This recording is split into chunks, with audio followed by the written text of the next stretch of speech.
네, 인사 나누겠습니다. 안녕하세요. 안녕하세요. 네, 성도님 반갑습니다.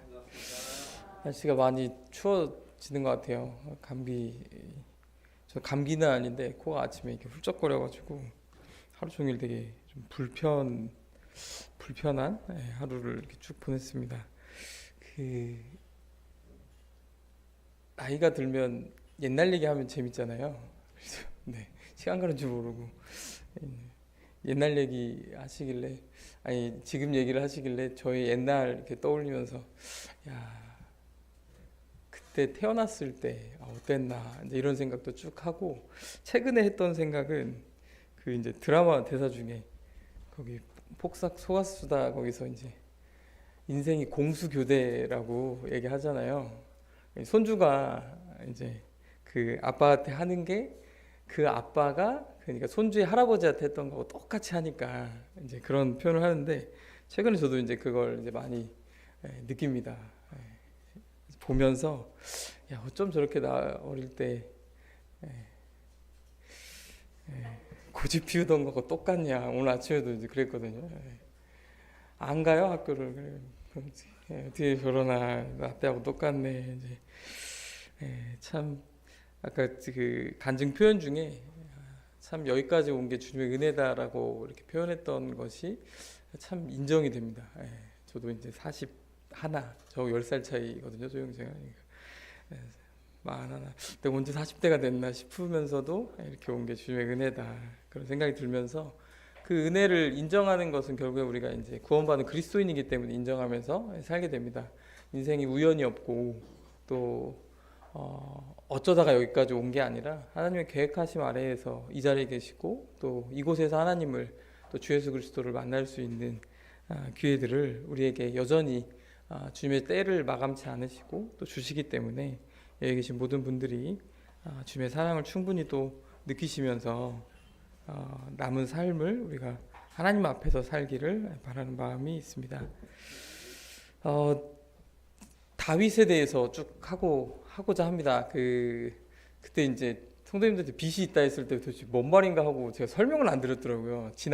지난달에 기억 못 하실 수 있지만 무슨 빚이냐면 이제 이스라엘을 23년도에 다녀왔죠. 제가 처음이자 마지막이 제가 이제 마지막이 아닐까 싶을 정도로 지금 이스라엘 상황이 뭐 좋아지는 듯 하다가 또 녹록지 않고 한데요. 어쨌든 그때 이제 갈 때 성도님들이 많은 부분 또 이렇게 헌신을 해주셔서 제가 정말 마음 편히 다녀올 수 있었는데 그 후로 계속 마음에 이제 이스라엘 다녀온 걸 어떻게 이제 성도님들과 나눌까 이렇게 생각하다가 다윗이 사실 이스라엘의 역사 중에 굉장히 중요한 인물입니다. 지금도 유대인들 사회에서도 이 다윗은 빼놓을 수 없죠. 물론 아브라함의 뭐 빗대면 뭐라고 말하기 좀 어렵지만 그래도 다윗이 이스라엘의 어떻게 보면 그 번영기를 그러니까 지금의 어떤 이스라엘의 영토를 이게 우리 땅입니다 이렇게 말할 수 있을 그런 상황에서 다윗이 했던 역할이 분명히 있다 보니까 이 다윗에 대한 부분이 굉장히 중요한데 그리고 다윗이 이제 이렇게 돌아다니면서 다녔던 도시들을 또 이렇게 볼 수 있게 되는데요. 그래서 이제 오늘 세 번째 이제 다윗에 대한 부분들 함께 하고자 합니다. 다윗을 말하려면 사무엘을 빼놓을 수 없다에 대한 부분들을 이제 설명을 지난 2시간에 이제 드렸습니다. 뭐 사무엘의 출생도 사실 정말 우리 교훈이 많죠. 그 사무엘의 엄마인 한나를 통해서 그 한나의 어떤 기도하는 모습들 그리고 한나가 이제 그 자녀를 생각해보니까 그러네요. 그 제왕절개도 안 했을 텐데 그 당시에 그렇게 어렵게 낳는데 그를 이제 성막에서 봉사할 수 있도록 하나님 앞에 드린다라는 것이 한 네 분 있으시면 한 3명 있으시면 드릴만 하나 정도는 드릴만 하실란가 모르겠는데 결코 쉬운 일이 아니죠. 근데 이제 이 사무엘을 드림으로써 사무엘이 영적인 이 흔들림에 있었던 엘리의 이런 상황들 가운데 굉장히 어두운 상황 가운데 이 사무엘을 통해서 왕을 세우고 그 후에 이제 이 사울에 대한 부분을 또 빼놓을 수 없고 그 후에 이제 다윗을 세우는 과정 가운데 하나님의 선택으로 이제 그 사무엘이 기름 부음을 하러 이 베들레헴에 이제 방문하게 됩니다. 지난 시간에 제가 설명을 잠깐 드렸지만 사실 지금 왕이 있는데 왕을 세우러 간다 예. 쉽지 않죠. 예. 죽으러 가는 길입니다. 예. 예를 들어서 저도 이제 사회생활을 하니까 우리 직장에서 제가 맡고 있는 직책이 있는데 제 직책을 누가 노린다. 예, 세상적인 표현으로 제 직책을 누군가 노리고 있다 이러면 저도 마음이 편치 않을 거거든요. 예. 내가 언제 잘리나 기다리고 있는 거잖아요. 내가 잘리면 내 자리에 올 수 있으니 이러면 사실 마음이 불편한데 사울도 마찬가지였다는 거죠. 사울도 그가 이제 하나님 앞에 잘못된 어떤 행동들을 함에도 불구하고 그럼에도 불구하고 이제 자기의 왕권을 뺏긴다라는 것, 지금까지 누리고 있었던 것을 이제 내려놓아야 된다. 이게 굉장히 어려운 일입니다. 그 역할을 할 수 있는 사람이 사무엘인데 그가 이제 기름 부음을 하러 이 베들레헴에 간다. 예. 정말 말도 안 되는 일이죠. 그래서 이제 감시를 당했을 것이다. 이제 이런 부분들 그런 얘기를 드렸고 그리고 베들레헴에 있는 장로들이 사무엘이 방문했을 때 두려움에 떨었다. 평안 때문에 오신 거 맞습니까? 이렇게 자칫 잘못하면 베들레헴이라는 이 작은 동네가 정말 순식간에 없어질 수 있기 때문에 이제 그런 일들을 쭉 겪었는데 그러면서 이제 다윗 2세를 통해서 이 다윗을 쭉 만나는 장면이 사무엘상 16장에 등장하게 됩니다. 그리고 기름 부은 이후에 다윗에게 놀라운 변화가 일어나게 되죠. 사실 다윗이 어떤 어린 시절을 보내는 줄 아시나요? 보통 우리가 위인전을 쓰면 출생 때부터 뭔가 비범했다라는 내용들을 위인전에 많이 쓰잖아요. 그래야 이 사람이 굉장히 멋있는 사람처럼 될 수 있는데 다윗의 어린 시절은 어땠을까요? 우리가 이제 몇 가지 이제 추측해 볼 수 있는데 생각해 보세요. 성경에 이제 물론 확률적으로 아들만 8명을 낳을 수도 있습니다. 확률적으로. 그렇죠? 근데 중간에 딸이 끼어져 있으면 자녀 출생 순위상 최소 아무리 빨라도 8번째고 다윗이 그 밑으로 내려갈 수도 있는 거죠. 그러면 얼마의 관심을 받았을까요, 다윗이? 자녀가 한 10명 되면 어떠실 것 같으세요? 10번째 아들 아니면 뭐 더 자녀가 있다면 얼마나 관심을 쏟으실 수 있을까요? 그리고 특히 이 당시에 장자권에 대한 부분이 굉장히 엄청난 권한을 갖고 있을 때에는 더더욱 사실 다윗이 8번째잖아요. 8번째 다윗이 뭔가 사랑을 많이 받는다? 굉장히 좀 어려운 일일 수밖에 없습니다. 그러니까 다윗의 어떤 어린 시절을 생각해 보면 그가 어떤 특별한 어린 시절을 보냈을까? 그러기 어렵다라는 거죠. 다윗은 사무엘상 16장에 이제 처음으로 등장을 합니다. 그가 어떤 어린 시절을 보냈는지 사무엘상에 기록되어져 있지 않아요. 그러니까 다윗의 어린 시절을 우리가 추측해 볼 수 있는 부분들이 많지 않음에도 불구하고 16장 13절에 기름 부음이 있고 난 후에 다윗에게 우리가 영적으로 부러울 만한 표현들이 등장을 하게 됩니다. 앞에 말씀 같이 한번 읽어보겠습니다. 사무엘이 이 부분 있죠? 같이 읽겠습니다. 시작. 사무엘이 기름은 물건을 가져다가 그의 영전에서 그에게 부었더니 이날 이후로 다윗이 여호와의 영에게 크게 감동되니라. 이 이전까지는 다윗에 대한 부분들이 등장하지 않습니다. 이 사무엘과 사울과 이스라엘 백성들의 모습이 쭉 등장하다가 이제는 사울이 하나님 앞에 잘못된 죄악된 행동을 함으로 이제 버림받았고 그 후에 새로운 왕을 세우는 장면에 다윗이 처음으로 등장합니다. 그리고 그가 등장했던 후에 그에게 이 기름 부음이 있고 난 후 이날 이후로 다윗이 여호와의 영에게 크게 감동되었다라는 이 본문의 말씀이 등장합니다. 이 이후에 다윗은 어떤 사건들을 겪게 됩니까? 기름 부음을 받고 난 후에 어떤 사건을 경험하게 되죠? 우리 잘 아시는 다윗과 골리앗. 이 사건이 바로 다음 장에 17장에 이제 등장을 하게 되는데 놀랍지 않으신가요? 이게 지금 다윗이 어린아이, 그러니까 어린아이라 해서 도대체 추측이 참 쉽지 않아요. 어느 정도 몸집이었는지 어쨌든 성인 갑옷이 몸에 맞지 않는 정도 수준이니까 한 중학교 1학년 남자? 뭐 이 정도 몸 크기 정도 되지 않았을까?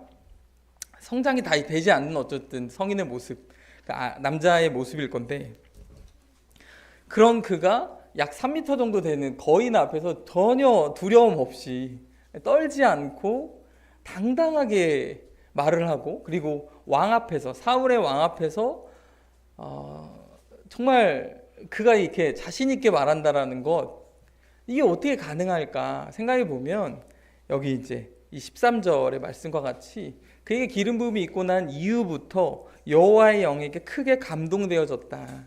그러니까 저희가 신앙적으로 생각할 때 성령 충만한 모습들이라고 저희는 이제 좀 생각해 볼 수 있겠죠. 성령 충만한 모습이 계속적으로 유지됐었다라는 겁니다. 우리 성도님들, 성령 충만할 때 내 모습이 어떤 모습이신가요?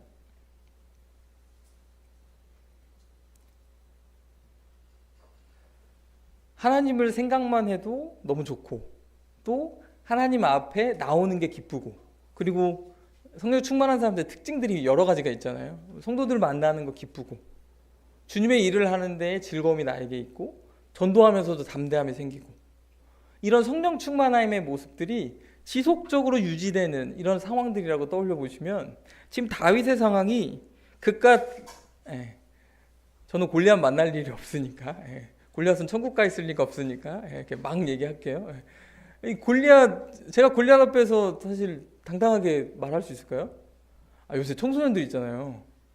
밤길에 청소년들 요새 왜 이렇게 다들 키가 큰지 그 옆에만 지나가도 말 한마디 괜히.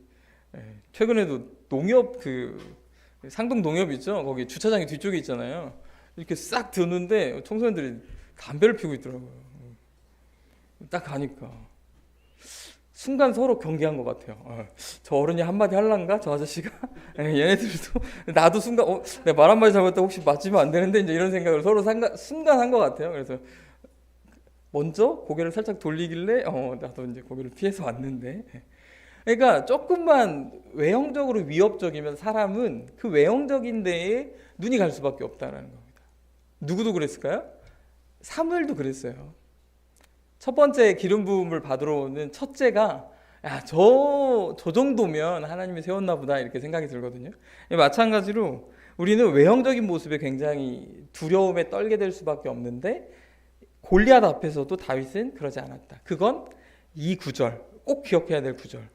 다윗이 여호와의 영에게 크게 감동되었다라는 부분입니다. 이게 우리의 성령 충만한 모습과 사실은 비슷하게 나타날 수 있는 특징인 거죠. 이 이후에 사울을 어떻게 끝까지 그렇게, 저는 이제 존중이라고 썼는데, 기름 부음을 받은 이 사울을 인간적인 방법으로 얼마든지 해칠 수 있음에도 불구하고 인간적인 방법으로 하지 않고 지속적으로 존중하면서 끝까지 할 수 있었을까 했을 때, 이게 사실은 성령님을 통해서 하지 않으면 불가능한 거죠.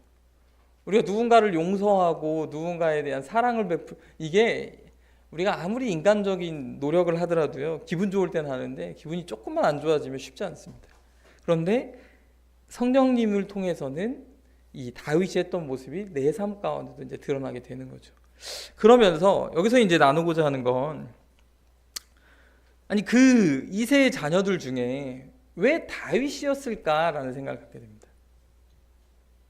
그러니까 이 질문은 여기 계신 우리 성도님들에게도 동일한 질문이에요. 왜 나일까?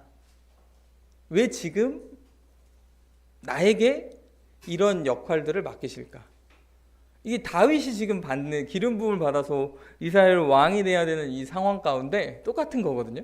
그럼 왜 지금 나에게 이런 일들이 주어질까? 또 왜 이런 사역들이, 아니면 이런 일들이 나에게 있을까? 왜 다윗일까라는 거예요. 내가 아니어도 될 건데, 나 말고도 이스라엘 사람들 중에 수많은 사람들이 많을 건데 왜 나일까? 라는 질문의 답을 다윗을 통해서 하나하나 좀 볼 수 있게 됩니다. 그 중에 첫 번째는 우리가 잘 아는 말씀 중에 하나가 룻기 말씀이죠. 룻기 말씀의 주제가 무엇입니까?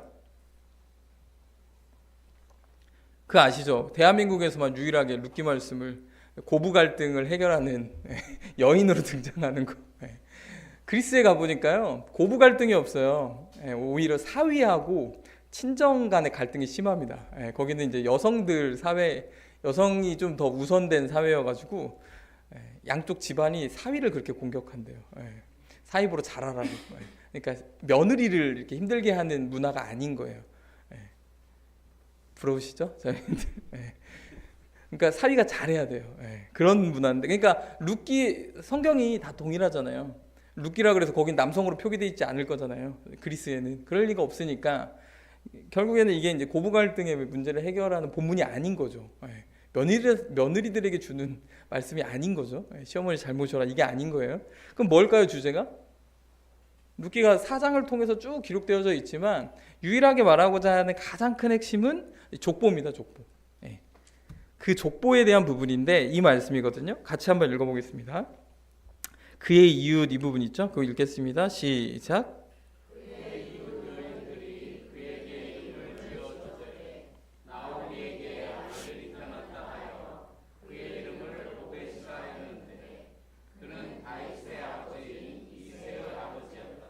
예. 이 룻과 보아스를 통해서 태어난 자녀가 오벳이었고 그 오벳의 자녀가 누구냐면 이새였다라는 겁니다. 예. 그리고 이새의 자녀가 여기 이제 성경에 등장하는 남자 8명이 있는데 그 중에 8번째 아들이 다윗이었다라는 거예요. 예.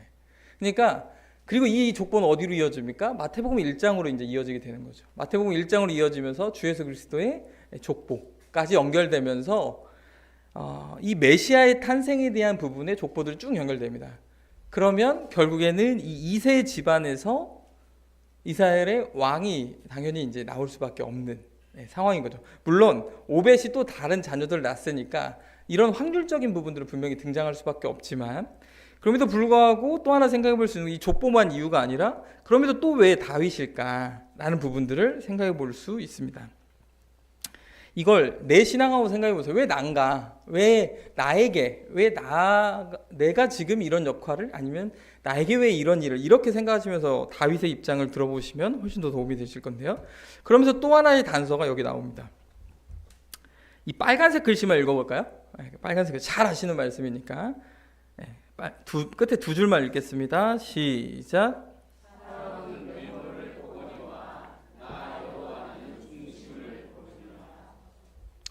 이 말씀 들으시고 혹시 기분이 나쁘신 분 계세요?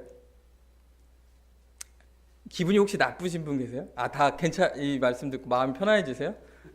그 얘기는 우리 외모가 그렇죠. 내 외모가 너무 출중하면 이 말씀이 조금 살짝 기분이 나쁠 수 있지 않을까요? 외모를 보셨으면 좋겠는데 내가 잘생겼어요.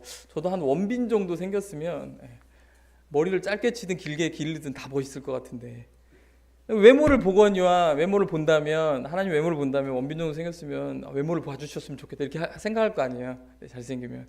근데 그게 아니라 사람을 외모를 보지만 나 여호와는 중심을 본다라는 다윗을 선택한 단서를 여기서 보여줍니다. 그러면서 그 앞에를 봤더니 6절에 뭐라고 되어 있냐면 그들이 왔을 때 사무엘은 엘리압을 보고 속으로 이렇게 생각했답니다. 야, 주께서 기름 부어 세우시려는 사람이 정말 주님 앞에 나와 섰다. 이렇게. 그러니까 엘리압이 이렇게 딱 등장하는 걸 보자마자 뒤에 그림 가져왔는데 왕이 될 상인 거예요, 이게. 딱 등장이 얘는이라고 하면 안 되죠. 이분은 이스라엘 왕이다, 완전. 이렇게 생각이 드는 거죠.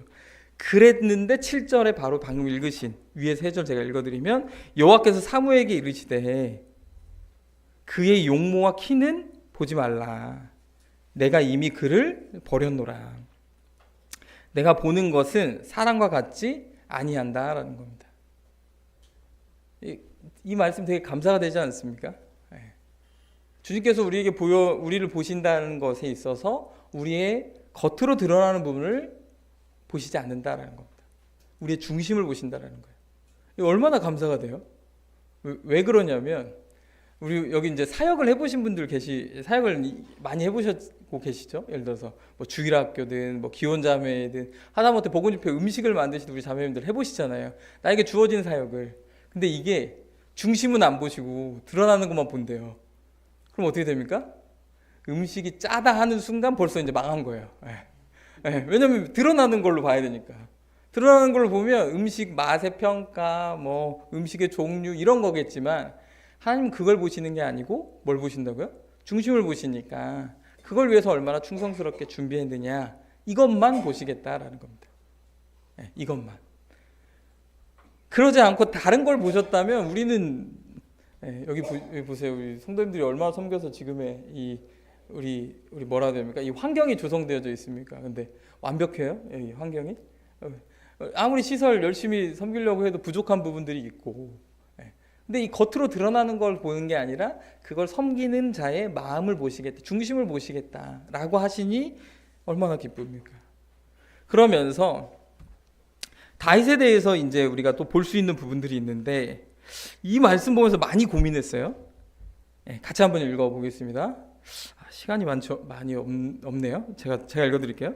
이에 사람을 보내어 그를 데려오매, 다윗을 데려온 거예요. 다윗이 어디 있었습니까? 양치고 있었어요.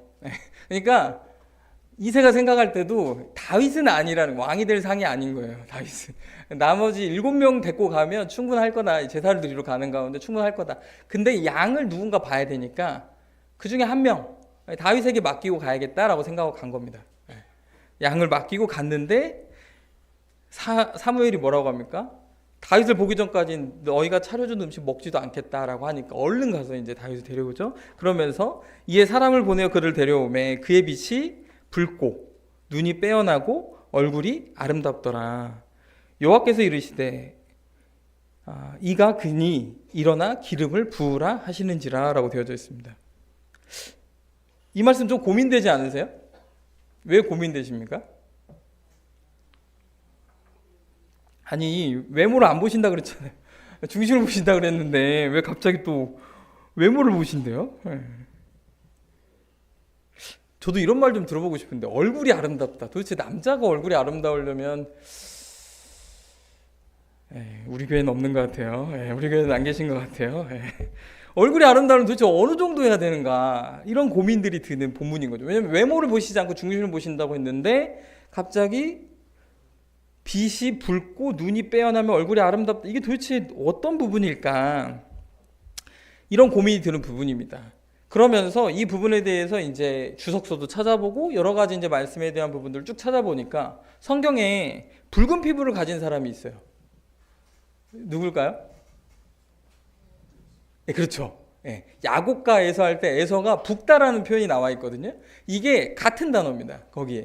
거기에서 나오는 붉다라는 부분들이 같은 부분들이고, 또 아름답다라는 부분이 남자에게 사용되어진 인물들이 있습니다. 여성들이 되게 유혹하고 싶었던 남자 누구죠? 요셉이죠. 요셉도 아름답다라는 표현, 빼어나다라는 표현들이 성경에 되어져. 이게 다 같은 단어입니다. 왜 그럴까 하고 이제 쭉 찾아보니까 얼굴빛이 붉고 눈이 빼어나다라는 그런 표현들이 이 히브리어를 쫓아가 보면 어리고 순진하다라는 부분들의 내용이 담겨져 있습니다. 그 당시 표현으로 그러니까 얼굴색이 붉다라는 건 좀 사실 좀 특별한 피부색을 가졌다. 그 당시에 갖고 있는 사람들 중에 좀 흔하지 않았다라는 얘기고, 그러면서 눈이 빼어나고 얼굴이 아름답다라는 이런 표현들이 히브리어상 예쁘다라는 의미도 있지만 어리고 순진하다는 의미들이 담겨져 있는 거죠. 그러니까 이 다윗이 가지고 있었던 첫 번째는 굉장히 어린 모습을 가지고 있었다라는 것이 하나고요. 두 번째는 외모를 보시지 않고 중심을 보신다고 분명히 말씀하셨기 때문에 이 말씀에 대한 해석을 할 때 외모로 해석하면 안 되고 뭘로 해석해야 됩니까? 그 마음으로 해석해야 된다라는 겁니다. 그러면 겉으로 드러난 사무엘이 마음을 볼 수는 없을 거 아니에요. 그럼 어떻게 알았을까요? 이게 우리 그리스도인들에게 주는 교훈입니다. 그래서 우리 성도님들 계속 3주째 강조하고 있는데, 그래서 사실 우리 얼굴이 중요해요. 얼굴은 마음의 거울이라고 하잖아요. 그리스도인들이 어떤 마음을 가지고 어떻게 생활하느냐가 내 얼굴로 드러나게 되어져 있다는 겁니다. 그리고 그 외모에 대한 모습이, 얼굴이 잘생기면 정말 감사할 것 같은데, 너무 예쁘면 감사할 것 같은데, 그러지 못하다 할지라도 그리스도인으로서 밝은 모습을 내 마음 가운데 가지고 있고 그게 겉으로 드러나면 옆에 있는 사람들로부터 기분 좋은 평가들을 받게 되는 거죠. 참 저 사람은 인상이 좋다. 저 사람은 참 어느 때든지 참 웃는 모습인 것 같다. 웃상 뭐 이런 표현들도 하잖아요. 이런 부분과 같이 이 다윗도 같은 평가를 듣고 있는 겁니다. 어떤 외모적인 평가가 아니라 내적으로 가지고 있는 그 마음 안에 가지고 있는 게 얼굴로 표현되면서 첫 번째는 어리다, 두 번째는 그 마음의 밭이 굉장히 좋다라는 부분들을 이 단어로서 표현을 해주고 있는 겁니다. 그러니까 하나님께서 중심을 보시고 그에게 기름 부어라라고 되어져 있는 거죠. 그러면 내가 왕이 될 상인가 이제 가져온 거예요. 다윗의 마음을 어떻게 보고 알았을까 이제 이런 고민들이 들잖아요. 그러면서 다윗의 어린 시절, 그러니까 이때까지 커왔던 시절을 또 유추할 수 있는 말씀이 다윗과 골리앗의 싸움 가운데 등장하게 됩니다. 어떤 거냐면 다윗이 어떤 일을 했을까요? 유일하게 알 수 있는 건 양치는 자다라는 것. 그리고 그 당시에는 막내인데 뭔가 굉장히 어린 아이인데 이 양들을 맡겨둘 수 있는 능력을 가진 아이였구나라는 겁니다. 나이는 정확하게 알 수 없지만 적어도 이 양떼들을 지켜도 괜찮은 능력을 가진 아이다. 목자의 능력이 좀 출중하다라고 볼 수 있는 거죠. 근데 그 출중한 정도가 언제냐, 어느 정도 수준인가 봤더니 제가 본문의 글씨를 지금 구절을 다 안 바꿔 왔네요. 다 16장 7절로 왔는데 심지어 7절은 아닙니다. 17장에 있는 말씀인데 뭐라고 얘기하냐면 다윗이 다윗과 골리앗의 전투에서 사울을 찾아가서 하는 얘기인데요. 사울에게 말하되 주의 종이 아버지의 양을 지킬 때에 다윗이 이 양을 지킬 때에 사자나 곰이 와서 혹시 사자를 동물원에서 말고 길 가다가 만나보신 적 있으세요? 지금은 상상도 못할 일이지만 이 당시에는 가능한 일입니다. 가능한 일이에요. 이 당시에는. 곰 마찬가지고 양떼에서 새끼를 물어가면 어떻게 합니까? 아니 여기 뒤에 말 생각하지 마시고 어떻게 하실래요? 내가 양을 치고 있는데 우리 보리가 우리라고 하면 좀 이상한가? 보리가 뭐 늑대가 와가지고 막 공격하고 있어요. 어떻게 하실래요? 근데 늑대가 막 저만해요. 막 이만해 막. 어떻게 하실래요? 같이 싸우실래요? 주인은 싸우실지 모르겠지만 내가 대리로 맡고 있다면 이걸 막 같이 내 목숨을 걸면서 싸우기는 쉽지 않을 수 있죠. 그러니까 이 말씀을 잘 읽어보면 사자나 곰이 와서 양떼 그 새끼를 물어가면 따라갈 수 있을까? 근데 다윗이 가지고 있었던 성품은 따라갔다라는 겁니다. 따라가서 어떻게 했습니까? 쳤대요. 와, 얼마나 싸움을 잘했나 모르겠는데 그 입에서 새끼를 건져내오고 혹시 그 동물이 날 공격하면 그 동물을 해쳤다고 합니다. 수염도 잡고 그것을 쳐 죽였다. 이 상상이 안 되지 않습니까? 아니 예를 들어서 골리앗이 그랬다면 이해가 되시지 않겠어요? 3m 키 정도 되는 골리앗이 곰하고 싸웠다. 이렇게 가끔 어디 유튜브 영상 보면 막 곰하고 싸우는 장면이 있더라고요. 막 캥거루하고도 싸우고 사람이 그런 영상들이 있더라고요. 그 정도 되면 싸울 만한데 다윗은 어렸다라는 부분들이거든요. 핵심은. 그런데도 이렇게 행동했다? 이게 결코 쉬운 일이 아니죠. 그러면서 다윗의 마음이 얼마나 좋았는가를 알 수 있는 게 영상으로 가져왔습니다. 이 물맷돌에 대한 부분인데 최근에 이제 누가 이거 재현해가지고 소리가 나올지는 모르겠는데 짧은 부분이니까 일단 물맷돌이 어떻게 생겼는지 그 발굴된 거거든요. 아주 이제 박물관에 있는 거여서 나옵니까? 박물관에 이렇게 이제 생겼다. 물맷돌인데 그 시대는 아닌데 그런 유형이 이렇게 생긴 것들을 다시 준비했다. 그러니까 이제 이렇게 물매를 만들어서 던져서 이제 긴 줄에다가 돌을 5개 들고 가잖아요. 들고 가서 연결해 가지고 이제 던지는데 다음 거 보여주실래요? 이걸 이제 실제로 외국인이 이제 얼마나 위력이 센가를 보여주고 있거든요. 이 다음에.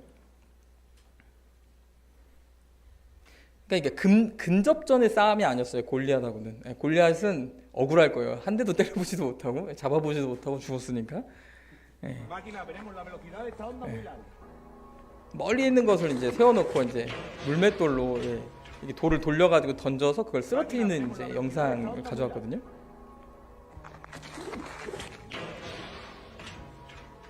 그러니까 이게 위력이 이 돌이니까 그 투판 선수들이 던지듯이 이렇게 돌아서 던져가지고 한 번에 맞추면 그 위력이 그러니까 성경의 근거에서 보면 사람이 거의 바로 직사는 안 했던 것 같아요. 골리앗이. 그렇죠? 왜냐면 거기 앞에까지 가서 그 칼로 또 한 번 찌르니까 그러니까 바로 직사하진 않지만 거의 기절하는 수준까지 이제 이르게 되는 거죠. 투구를 벗었는지 썼는지 보통 그림에는 이제 벗은 것처럼 나오지만 어쨌든 이 굉장한 위력을 가지고 있었다라는 겁니다. 이 물맷돌이. 근데 여기서 말씀드리고자 하는 건 다윗이 성령 충만해서 물맷돌을 한 번에 잘 던졌을까요? 아니 제가 여기 하늘로 던졌는데 제가 성령 충만해가지고 그게 골리앗의 머리에 딱 떨어졌을까요? 물론 주님 표정이 그럴 수도 있지 않나 이런 표정인데 물론 주님께서 역사하시면 그런 놀라운 일들이 있을 수 있지만 여기서 말씀드리고자 하는 건 다윗의 중심을 보신 하나님의 그 중심이 뭘까 생각해 보면 첫 번째 충성스러움이다라는 겁니다. 그 충성스러움은 어떤 거였냐?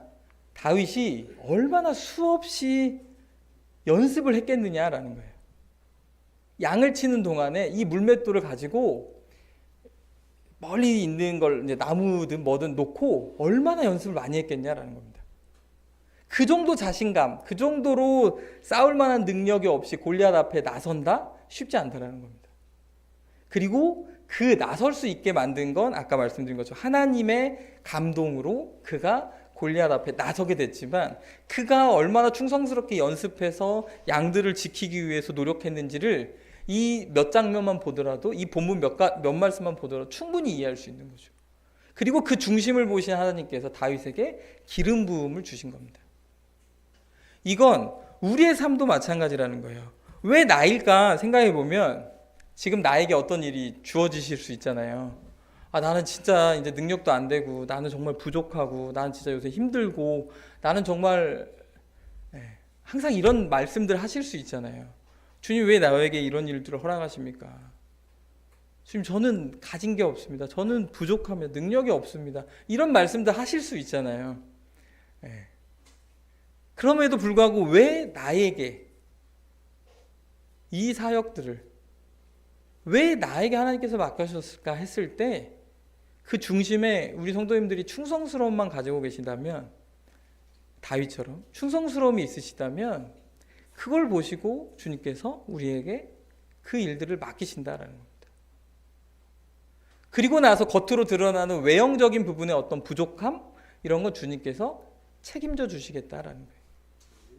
다윗이 완벽했나요? 아닙니다. 다윗의 삶을 이제 쭉 보여드리겠지만 거의 롤러코스터처럼 이렇게 막 갑니다. 사무엘하 11장이 기점이에요. 그때부터 막 내려갑니다. 별의별 일을 사무엘하 11장 이후부터 막 겪어요. 물론 이 이전에도 힘들었지만 그 이후에도 굉장히 힘듭니다. 그럼에도 불구하고 다윗이 하나님 앞에 끊임없이 쓰임을 받고 그 가운데서 하나님을 경험할 수 있었던 건 그가 가지고 있었던 중심의 그 마음이었기 때문에 그렇다라는 겁니다. 그리고 지금 우리 성도님들에게 하나님께서 역사하시는 부분도 마찬가지인 겁니다. 우리 성도님들의 중심을 보시고 하나님께서 어떤 사역이든지 간에 어떤 부분이든지 간에 그 중심을 보시고 주님께서 맡기신다라는 겁니다. 그 결과는 주님께서 책임져 주실 겁니다. 이 찬양 같이 부르고 싶었는데 좀 시간상 안 될 것 같고요. 이 다윗의 노래는 제가 다윗을 계속 교제하는 동안에 끊임없이 우리 성도님들과 함께 부르고 같이 교제 나누려고 합니다. 다윗이 고백했던 시편 18편을 근간으로 이제 이 작사를 했거든요. 그는 나의 주 아버지 내 영혼을 풀밭에 누이시고. 다윗이 이럴 고백을 할 만한 상황이 아니었어요. 이 시편 18장은 언제냐면 사울한테 쫓겨 다니는 상황이었습니다. 내 목숨 전 이제 자주 표현드리지만 억울하지 않겠어요? 다윗이 내가 왕을 하고 싶다고 나선 것도 아니고 하나님께서 나를 택하셔서 내가 기름 부음을 받았는데 나는 열심히 사울 앞에 동역하고 사역한 것밖에 없는데 그럼에도 불구하고 사울이 날 쫓고 다닌다. 얼마나 억울하겠습니까? 그런 상황 가운데 이런 시편 18편의 말씀들을 시를 쭉 읽게 되는데요. 새와 나무의 노래로 내 마음을 위로하여 주시네. 양들이 주인 찾듯이 오직 한 분 목자인 내 주님을 내가 찾고 또 따르니 주 곁에 나를 메어 주소서. 주는 내 피난처 내 요새 되시니 내 피할 곳은 주뿐이네. 나 돌아갈 내 본향 주의 집에서 내 주님 맞아 주시리. 기회가 되면 이 찬양 함께 이제 드리겠지만 주님께서 나에게 맡겨주신 일들을 해 나가실 때 어려움이 없으셨으면 좋겠습니다. 그렇지만 어려움이 따를 수 있습니다. 그럴 때 다윗과 같은 모습으로 계속해서 주님께서 나의 피난처시고 요새시며 나에게 피할 곳뿐만 아니라 나에게 소망을 주시고 그 이상의 복들을 주신다라는 그런 믿음 가운데 맡겨주신 사역들을 우리 성도님들이 하나님에 대한 지식과 또 하나님에 대한 복받치는 감정, 또 기쁨의 감정으로 또 실천해가는 그런 경험 가운데 주님의 사역들을 잘 감당해 주셨으면 좋겠습니다. 기도하시고 말씀 마치겠습니다. 아버지 하나님 감사합니다. 이 시간 주님의 이름으로 모일 수 있도록 하여 주셔서 감사를 드립니다. 또한 우리 가운데 있는 간증과 또 복음과 하나님의 말씀을 또 나누게 하시며 또 각자의 상황에 따라 각자의 교훈을 주심을 기억하며 감사와 영광을 올려드립니다. 아버지 하나님 우리 안에 계신 성령님이 한 성령님이시기에 우리가 주님을 의지하며 또한 성령님의 교통하심을 의지하며 주님께서 내일의 삶을 살아낼 수 있도록 힘주실 것을 기대하게 됩니다. 아버지 하나님 주님의 말씀이 우리 삶의 힘이요 또한 반석이 될 수 있도록 항상 우리 삶 가운데 좀 멀리 계신 것이 아니라 바로 옆에 딱 붙어서 우리 삶을 동행해 주시고 또한 항상 함께해 주시기를 간절히 바라옵나이다.